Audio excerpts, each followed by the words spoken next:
She is an institutional knowledge bank, all in her head, and she has rocketed to the top of our usage list. She's building everything. She can just talk to it and refine it. She's built agents and she's built skills. She just sent me an email this week that just said, "Have I told you how much I love Wordsmith?" Hello, Miss Erin Ferguson, Hello. and welcome to the podcast. Welcome. Thank you for having me. No, thank you for coming on. So, for those who are not fortunate enough to know you, can you give us a little insight, little intro to you and what it is that you do? Excellent. So I'm Erin Ferguson. I'm the legal operations manager at the Financial Times, working with the legal compliance and COSEC teams. I have been at the FT for quite a while. I've been here 15 years. So yeah, that's me in a nutshell, I think. Yeah. So, what drew you into the legal ops space? Because, like, correct me if I'm wrong, but I don't think you had a linear career into this space. Like, when you look back at it, I can see how you got there. But yeah, tell us how you fell into it. Thank you. Yes, I think I have what they describe now as a squiggly career, and it's nice to have a name for it. It was squiggly to get to the FT, and then once I've got it into the FT, it's continued to squiggle. I have a background in IT operations, in service management. And when I started at the FT, it was very much in that kind of IT ops area.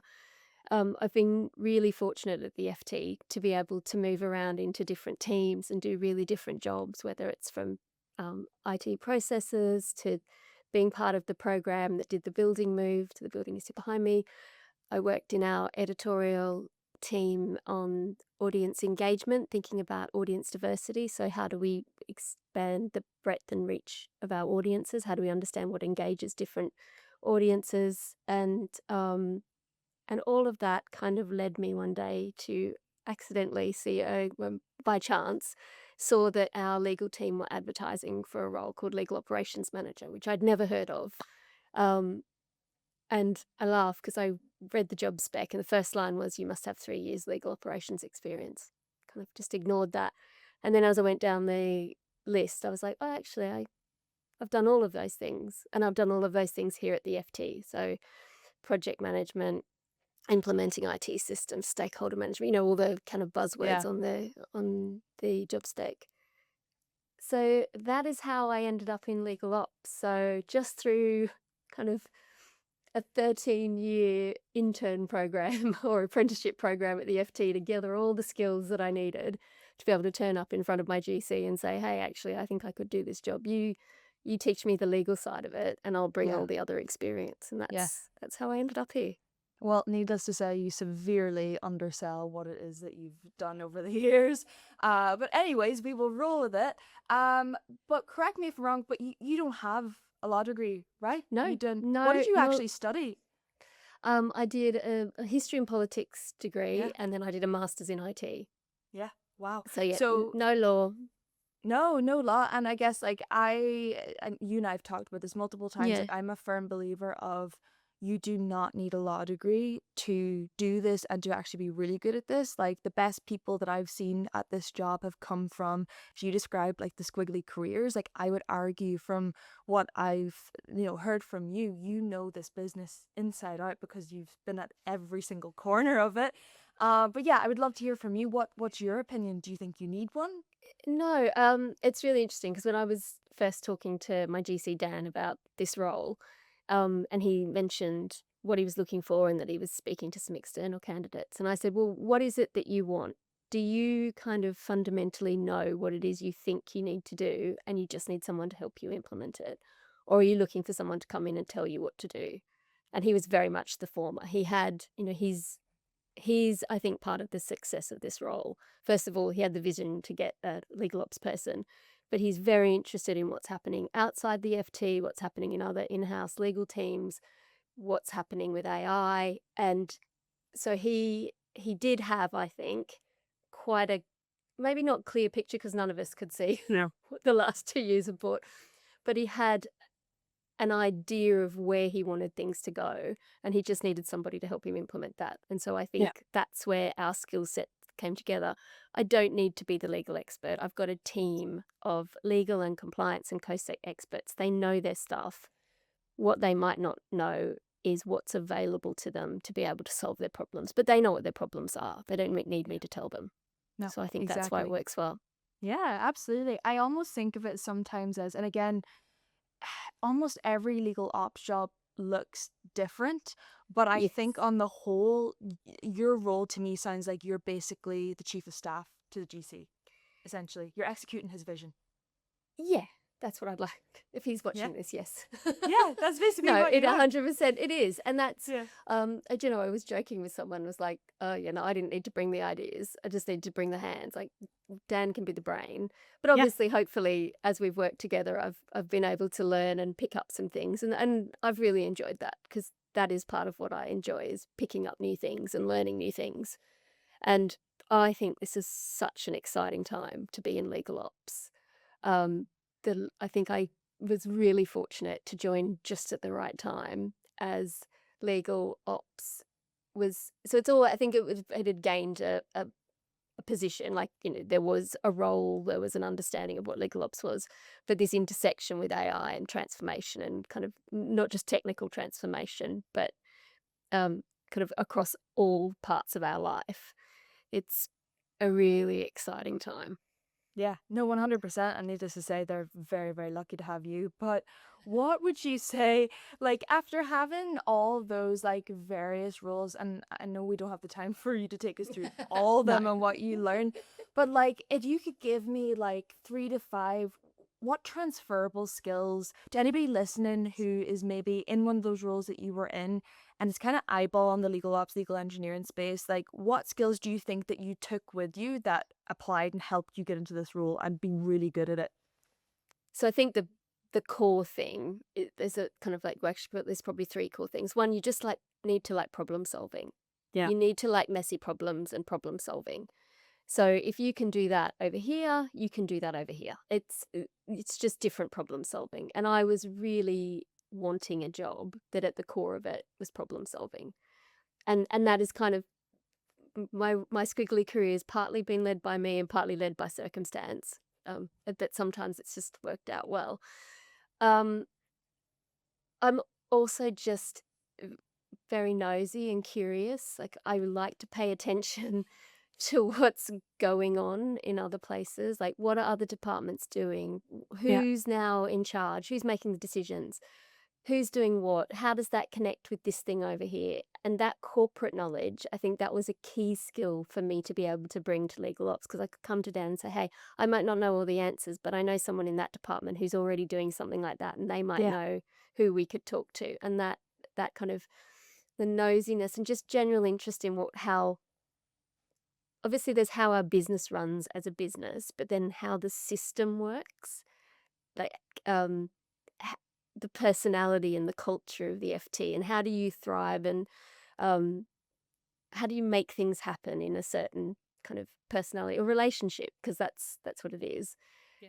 So there's it's a problem solving, um that kind of curiosity, a bit of a thick skin, and a not being afraid to make decisions and get them wrong. Like, Yeah. just trying things, and it might not work, and it's a bit might be a bit scrappy, and you have to pivot and change. And I think just that kind of thick skinness of it, and that ability to go, hey, I think we're just going to try this, and if it doesn't Yeah. work, it doesn't work. But if it does, hey, that's going to be great. Um, but I think also underlying all of that is I'm potentially quite a lazy person. And I just want the quickest way to do things, and I can't believe other people don't feel like that. Like, Yeah. why would you go through this awkward, time-consuming process if you didn't have to? On legal ops, we've also seen, and again, you and I have talked about this, we have the emerging job of legal engineer.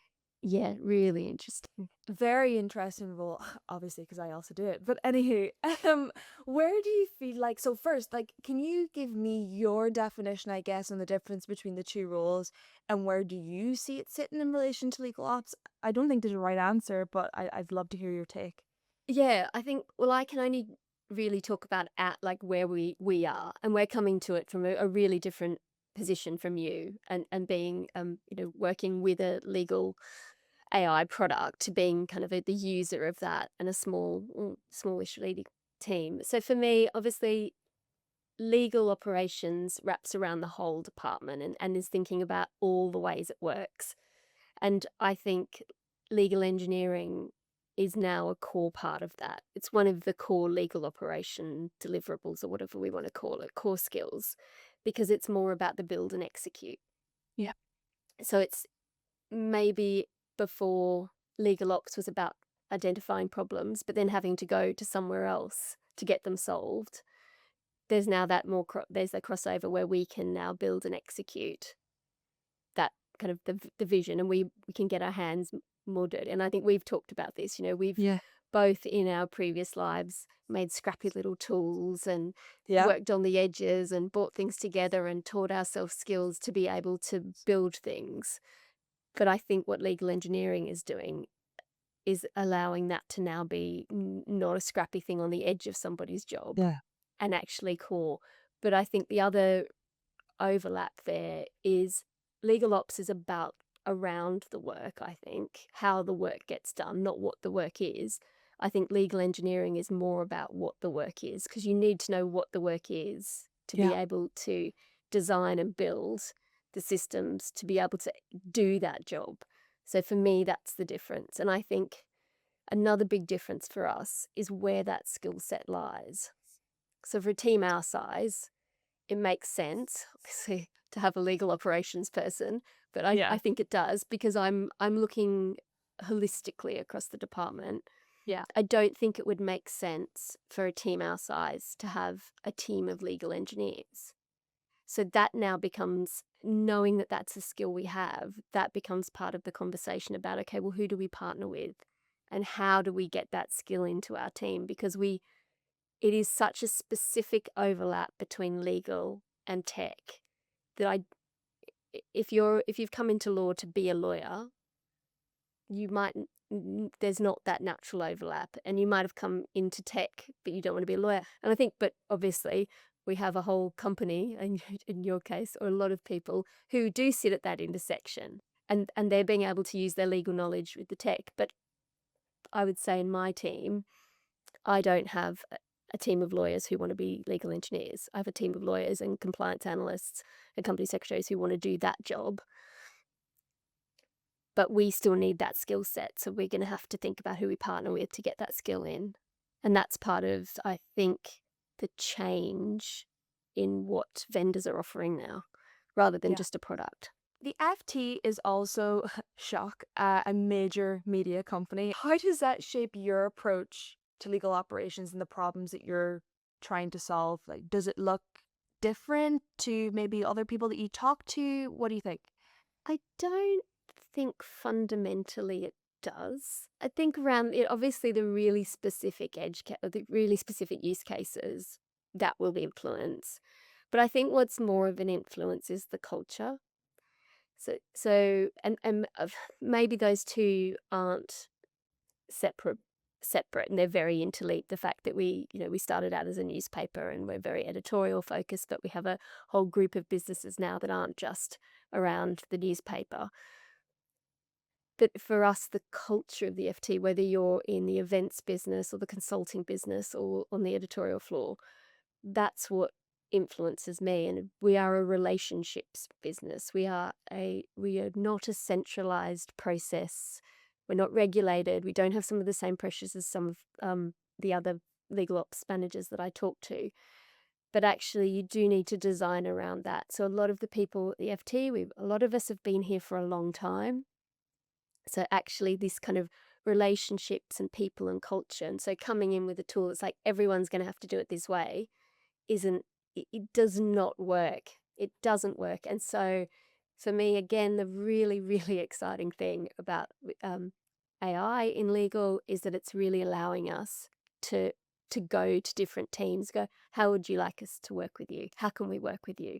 What are your problems? Let's be in your spaces rather than saying you have to do it this way. And I can see in some, so for me, that's more about how our company's organized rather than the business that we do. Because if we could still be a media organization, but I could have come into, okay, we have a single way into legal, it's very structured, and that would be really different. Or we could work that way in the FT, but we don't. It's much more kind of individual relationships, individual contacts. We try in some places, obviously, making it sound a little bit like the Wild West, but we obviously do have processes. But for us in legal, that relationship part is really important. And so that really influences how we think about the legal operations and what processes and tools we use. From the conversations that I've been having, I think people are starting to realize that, like, newsflash, unfortunately, legal does not have that influence to come in and, everybody has to do it this way or else. Like, you need that buy-in, like, to your point. Let's work with you. Like, we are here. What is the legal department there to do? It's ultimately there to support the business and drive that forward, not for everybody to work in legal's way and shape and fashion. So I think, like, it's something that you and I talked about before, which Yeah. was for a lot of businesses, they might be able to work from one centralized point, like Slack or Teams, but for you, that's multiple different points. Like, you We've got sometimes use email, everything. you've got everything, but that works for you. And you Yeah. know that fundamentally trying to get everybody to come through Slack or come through email, whatever, one singular way, that's not going to work because that's the way that your business works. And I also would add that I think you've been in the company for so long and understanding that so fundamentally through all the different departments you've worked in would really, really stand to you. Yes, I think that's been our underpinning kind of fundamental principle in our kind of adoption of AI and what we're Yeah. using it for. Obviously, in our team is one thing, but how we then interact with the wider business. It would be such the effort to change that part of the culture would be more than actually the effort of working with it, not working around it, but working with it. And I think Yeah. that it's all about kind of where do you want to put your effort. I'd rather put our effort into something like when you talk to someone and they go, "Oh, could you do that for us in that way?" Yeah. And we're like, "Yeah." Yeah. Rather than, Yeah. "Hey, you've got to do it this way," and then go, "Oh God." Yeah. Um, The friction, the friction. friction. Now, friction's good because Yeah. friction makes us learn, Yeah. but not unnecessary friction, I Yeah. think. Exactly. And Exactly. with the kind of, sometimes the perception that that legal and compliance are already adding a layer of friction into speed to business, then we want it to be the right friction and not the wrong friction. Exactly. Friction is good. That's a new one. Friction is good. Okay. So we all know that you use a legal AI to, again, Wordsmith. So what made you and the team decide that you were actually ready for it to, like, how did that process even come about? That's really interesting. So when I joined the team, they were already testing legal AI tech. So that's how kind of far ahead Dan was thinking. So obviously this is over 2 years ago. Everything's changed, but in doing that, I think, and with me coming in as well, we learnt a lot. We learnt that we didn't maybe know the technology as well as we thought we did, like our expectations around it. And I think actually that's true of everybody, as we were kind of like, oh, there's these great Yeah. things, they're going to be magic. Oh, they're not magic.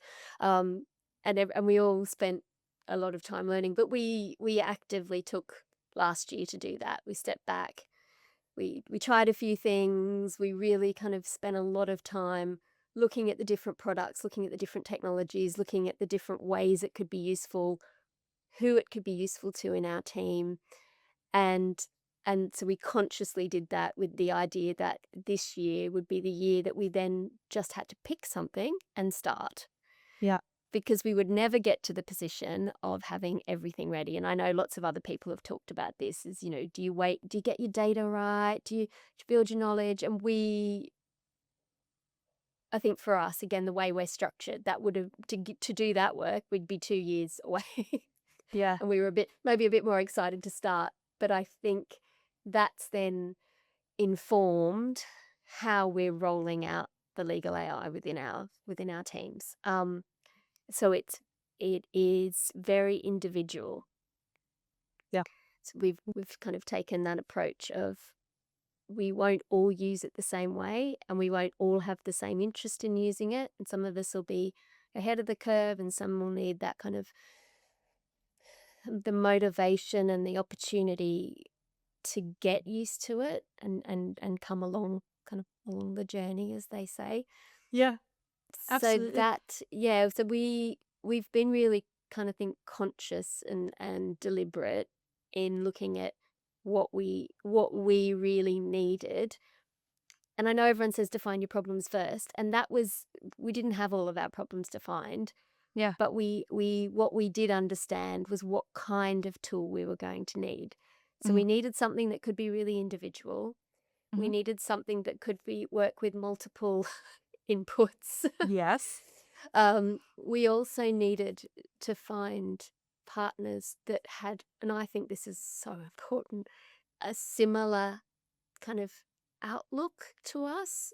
So Okay. obviously for us starting with companies that were built in-house first, but also having like, and I think this comes through with the fact that we've got lots of similarities, and I know you've been influential in what Wordsmith have done, but that kind of, what are the small bits? How can we get this to work with other things? And that Yeah. mindset of not kind of coming in going, this is your new legal tool and everything else goes. It's like, how does this fit into an existing tech stack? And for us, that's been really important, and having like the right type of people that we can talk to who kind of understand our the way we work.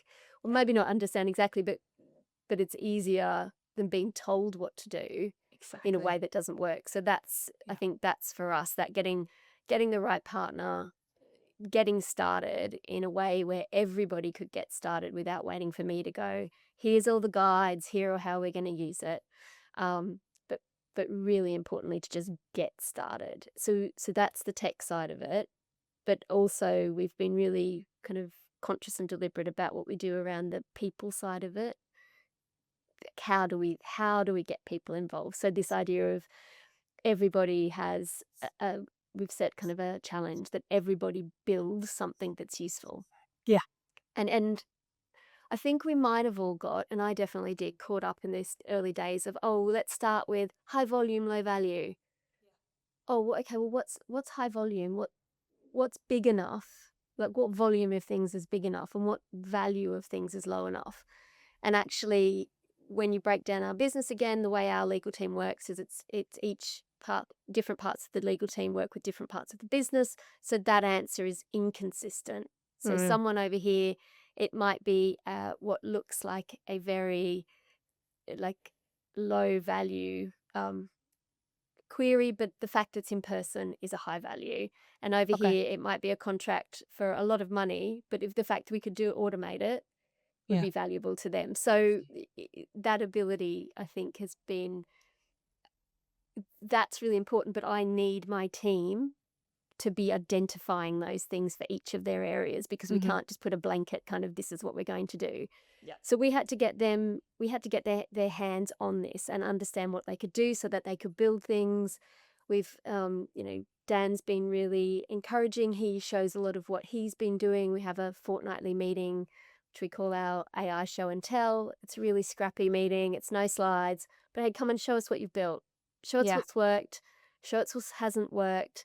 Oh, there's this risk. There's not this risk. I found this. From simple as, I know everyone at Wordsmith uses it, but we've been really slow to adopt using the microphone to Yeah. to interact with the assistant. It's just a cultural, maybe none of us like talking out loud.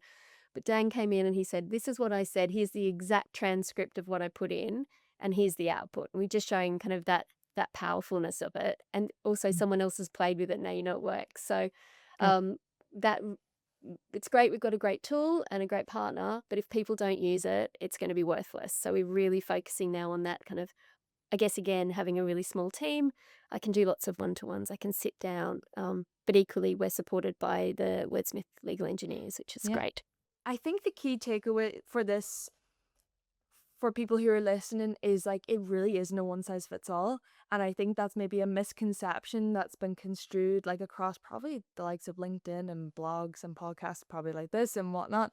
But ultimately, what I do try to tell people that we work with is that yes, we can give advice, we can help you, but nobody knows your business better than you. And that's where it's your responsibility to push back. I think one of the first times we talked, I was like, centralized point, like that's the way that it should be because that's what I know and that's what I seen work. But you pushed back because you know your business and you know that was never going to happen. And if it was, it wasn't going to be a good outcome for everybody. Yeah, I think the other thing I said was if these things were easy, we would have done them ages ago. Someone would have done Exactly. them before me starting. If it was Yeah. an easy way to centralize all of this, it just would have been done. So why hasn't it been done? Like what's the reason? Let's understand that. Um, but yeah, I think it is really interesting. I have a great story about that. So when our company secretary, who I think would admit is not she's obviously literate, computer literate, but has never built anything in her life in terms of, you know, products and tools. We gave her Wordsmith and she has rocketed to the top of our user usage list. She's building everything because she's been at the FT for a long time. She is an institutional knowledge bank, all in her head. But what she's loved is that she can just talk to it and refine it and build these things. And she's built agents and she's built skills. And she just sent me an email this week that just said, "Have I told you how much I love Wordsmith?" Like it has, and she has because she's using it in a way as an assistant to her. But that kind of it's really individual to her and her role. It's not something I can roll out to the rest of the legal team, but what she learns and how she uses it, we can share with the team to go, hey, if you have something that goes along a similar path, you could try thinking about doing it this way. And that's really powerful because it's not coming from me. It's coming from her and she is quite passionate about it. So that she's been a great champion. Oh, I love that. So we've talked about like what you've done in terms of change management and how you know that you've managed it and it's gone well. What have you seen people do wrong in that space? Like, or how have you even seen with your own failures, which failure's good, but Yeah, like, that well, no. what's gone wrong? What have you learned from in terms of like change management and rolling this out? So I think one of the key things Dan was aware of when I joined, and one of the reasons, and one of the things he was looking for in the legal ops manager was a previous tool that they'd used to kind of spent time setting it up, and then they gave it to people, and I think Dan had hoped that people would then just use it, and that it would there would quickly be some kind of return on investment. Yeah, So I think we said before, we all underestimate how much time this takes. And definitely. it is not rocket science. We just need to spend the time with the people, a little bit like we're doing. And that, so trying to speed it up and say in 6 months, this is where we're going to be. And I find that's a failure because unless you were actually replacing like for like, so you know exactly what it's going to be like. If you're experimenting, which we very much are, with a new technology and it's changing every week, which is exciting but also daunting, Yeah, um, which kind of changes your focus and your priorities sometimes. But I think it's just that underestimating the time. yeah, The time it takes in terms of duration, but the time it takes in terms of effort, because this is all happening around everything else. yeah, So we're not carving out 3 months dedicated to do this. And I think this is where legal ops plays a really big role because we have to continue to be that champion and that focus, definitely. whereas other people can kind of forget about it for a week and then it's our job to kind of, hey, cheerlead it back again. Or like, hey, have you tried this? And they're like, oh, and just finding little things. Maybe it's a big thing, but sometimes even just like, hey, have you tried doing this one little thing?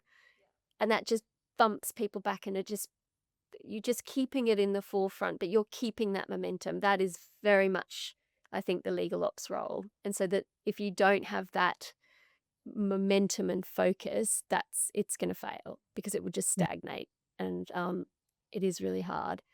For me, my biggest learning has been just how difficult it is to integrate the new tech with some of the older tech that Okay. we've been using. So pre-existing tech, you kind of hope that it's all just going to work, Yeah. that things are just going to be there. It's a combination of like technical kind of incompatibility.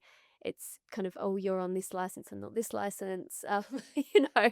Okay. So I think for me, that's just because for me, it was one of the really exciting things was MCP, and we're going to be able to Yeah. work in different systems in a way that we weren't able to before. And we need IT to build things for us, but maybe we don't need that because we don't have a dedicated part of product and tech working with us because we're a very small team.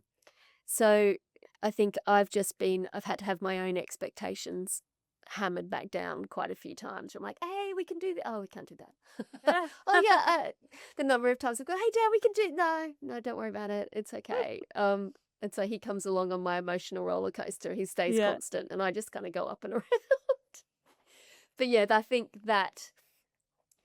also it's not so much the implementing of the AI itself, it's this change, the new features coming out, and we're all really excited about them. And I think vendors are very excited about them and they're talking about them. And then we're going, hey, that sounds great, but I can't quite get it to work. And we're in this kind of runaway train kind of situation. And I think actually we all need to just kind of go, it can be fast without being that fast.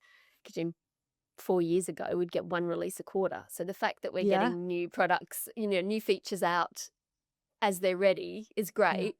But I think we all, and I'm very conscious of that. I've had to say, with your team, it's like, yeah, that's great. We're going to think about it before we switch it on. Whereas before I was like, switch it on, switch Yeah. everything Give on. it all to me. Yeah. Yeah. Yeah, I want to see it. And then I'd tell the team, but I couldn't tell them how it was going to be valuable to them. So again, this translation bit of when we turn something on, I might not tell you how to use it, but I should be able to articulate how Yeah. that would be useful and valuable to you in your role.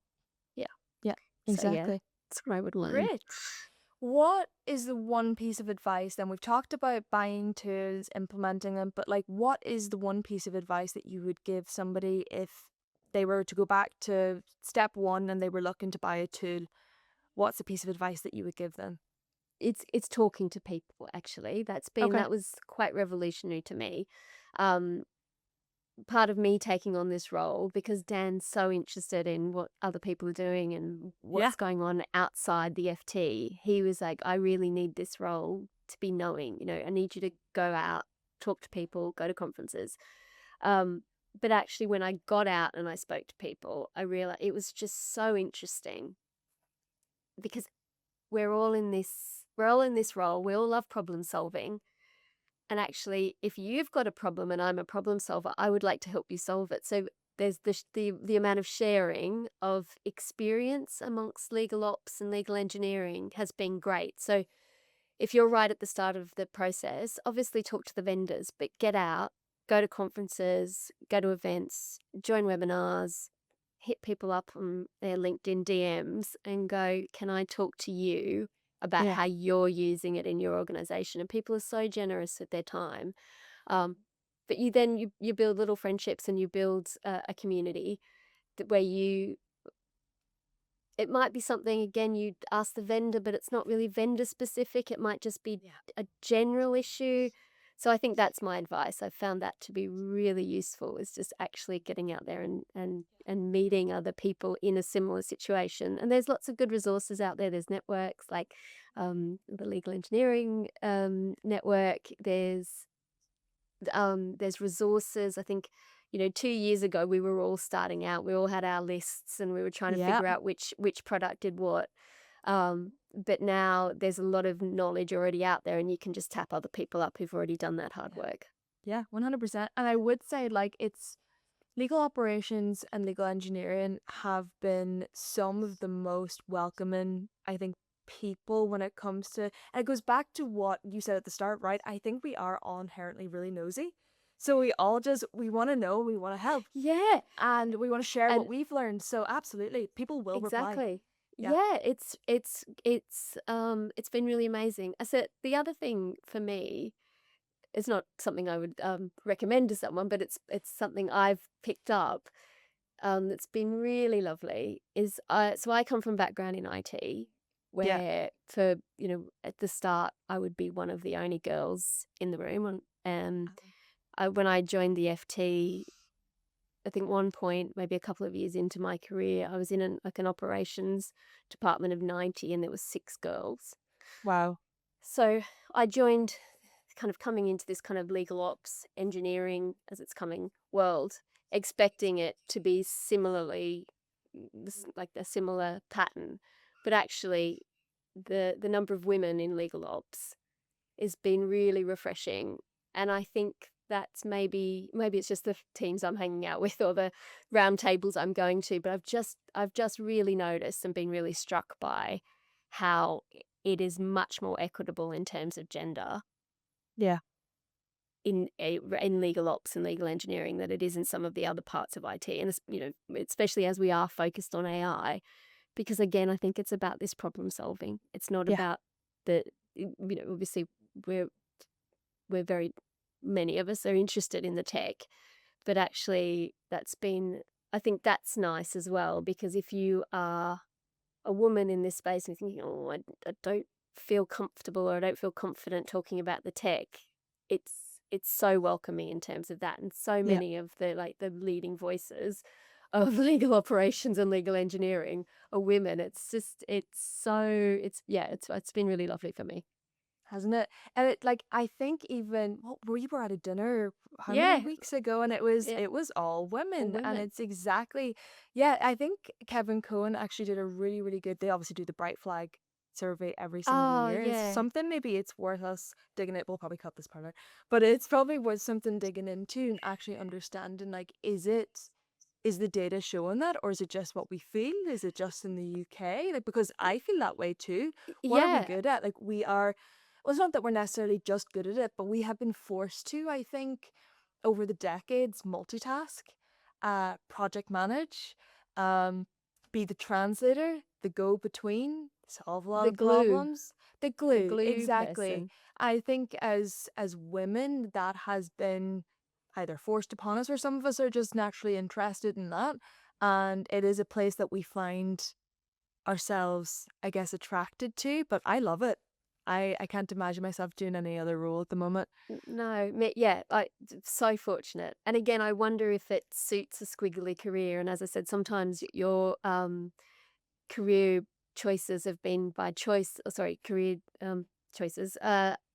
Because you've chosen them or Yeah, circumstance. In two yeah, of mine, I took breaks for my boys when they yeah, came along, and when I came back, those choices were kind of made for me. So, yeah. and I ended up in places I liked, but eventually. But yeah, I think actually legal ops or ops maybe generally suits someone who's got a bit of varied experience. Yeah, I often call it like the niche generalist.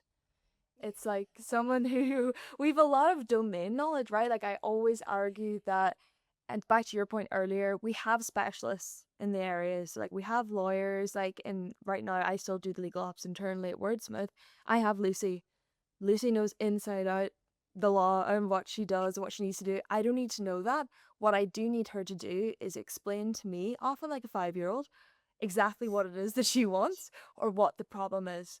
And therefore I'll go and solve it. That's my role.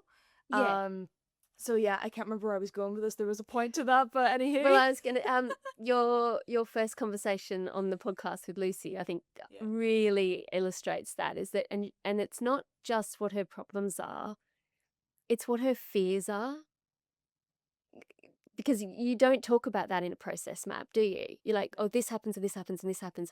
But what do you like? What worries you? What keeps you up at night? And we'll design something around that. But yeah, To but help you you, sleep. yeah.